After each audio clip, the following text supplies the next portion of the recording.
Right then, Manchester United have won another pre-season game. £200. Are we getting carried away with ourselves? Probably. I am Joe McGrath. Callum Stone with us as well for the next couple of moments. We digest the game at Midfield. 1-0 win for Man United. Donny van der Beek getting the goal. We'll start off with that. The goal, Donny van der Beek. He scored.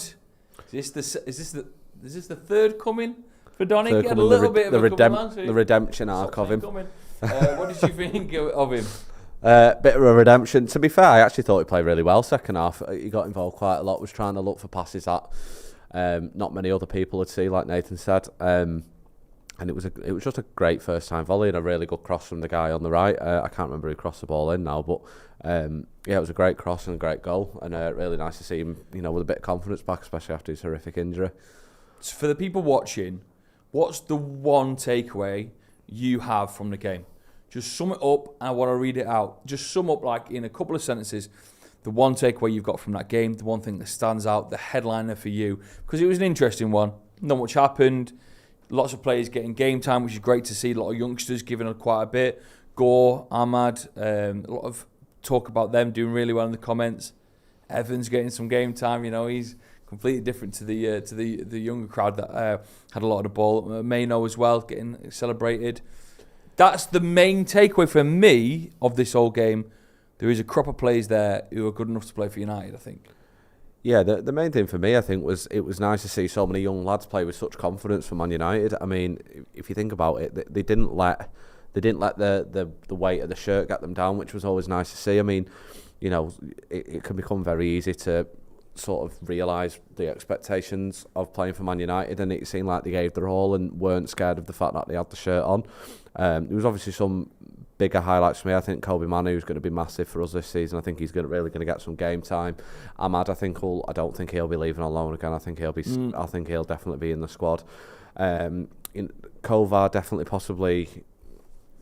definitely staking a claim for number 2. I don't think he'll be number 1 at all. Obviously, with the news that's hopefully coming soon. But it was just nice to see a group of lads who come from the academy, especially in the second half. Obviously, Johnny Evans has come back as well, another academy player. So I was happy with the performance today. Obviously, pre-season's all about getting the fitness back, getting the lads together again. So I was chuffed to bits, really, and it was a decent game to watch. I mean, really, 1-0 was a bit flattering to Lyon. First 15-20 minutes, it should have been 4 or 5-0 really to United. There was a lot of chances. Anthony, Ahmad, I think Sancho had one as well. So, with the possible striker coming in the window, a more clinical striker, I should say, we could start seeing more goals go in. But I was happy with the performance all in, especially with so many changes in at half time. Indeed. Speaking of the academy players, an academy member for Paddock for 16 months, Christopher Matthews. Thank you very much for being part of the academy. I like Evans. We could use him in the rotation. Hannibal is a beast. I like seeing Anthony on the right. Mayno is a solid player as well. Let's have a read of some of these comments. I enjoyed Anthony off the left. Yeah, to be honest. So Anthony's interesting because we had Nathan Ellington on, a former footballer who's played for some big clubs, scored a goal at Old Trafford. Yeah. He was very sort of adamant that Ahmed may be in a position to steal Anthony's role on the right. But it doesn't mean that Anthony can't do other bits and bobs in the team. Yeah, definitely. Yeah, he'll obviously be in the squad, I think, and he'll probably start quite a few games. But obviously we spent quite a lot of money on both of the players, so it's about who works the hardest and who actually stays a claim to take that right spot. Because I think Anthony and Ahmad will be vying for it. I don't know sort of where the plan will be for Sancho, whether they'll want him on the right as well, or if he'll be played off the left. But there's definitely a lot of competition, which is what you want for the places, especially in the attacking parts of the team as well. So let's have a look at some more comments. Lots of love coming in from Hannibal as well.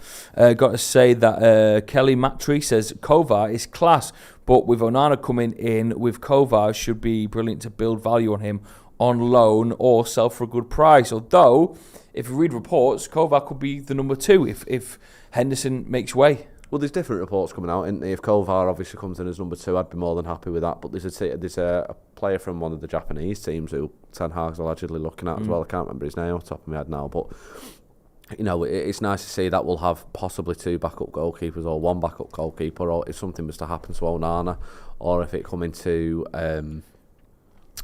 if it comes to like League Cup games or something like that, you know, that we'll have a backup keeper that will get some game times, and it won't matter how we play either. So I think Kovar, to me, shown a very big difference into how we played last season. He was sweeping, he was claiming the ball when he needed to, passing out from the back, making himself available for passes.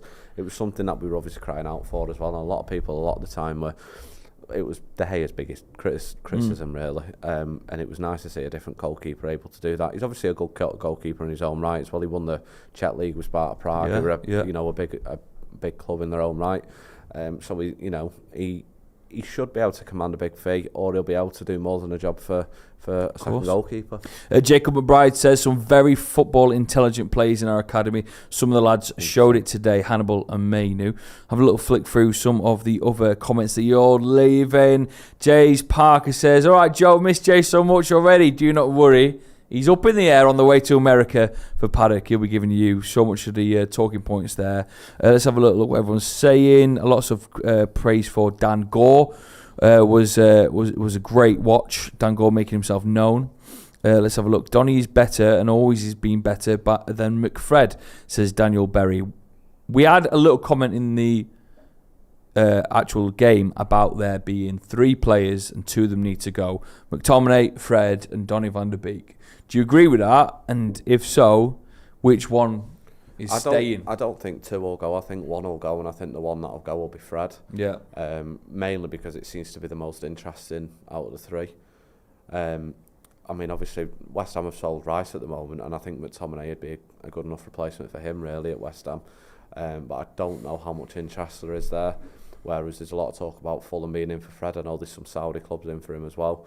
So I think out of the 3, it seems to be the case that Fred is the most likely to leave. Yeah, indeed. Get us in the comments. Give a like on the video as well. Let's turn our attention then to what Ten Hag learns and what Ten Hag brings to America. That's the main bulk of our pre-season, isn't it? When you've got the likes of Wrexham and Madrid and Arsenal being the first game. He's played a little bit when we went to Oslo and now in Scotland in Midfield, and he's changed a little bit.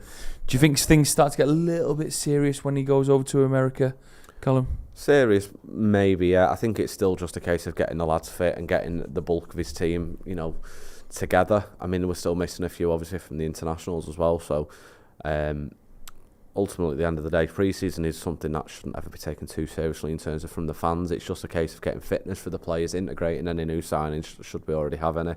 I know we've only got 1 at the moment, but integrating any new signings, getting the lads to play however the manager wants them to play, and potentially some players putting themselves in a shot window should they not be there for the coming season. So you'll probably start, I mean, Nathan mentioned it in the watch along before, you'll probably start to see, especially maybe against the likes of Real Madrid, maybe even a bit later on against Dortmund, and then when we come back to Old Trafford, we'll probably start seeing the bulk of the first team then play together, and they'll play a lot longer in the game as well. They won't be, 12 changes throughout the game, constantly bringing new players on.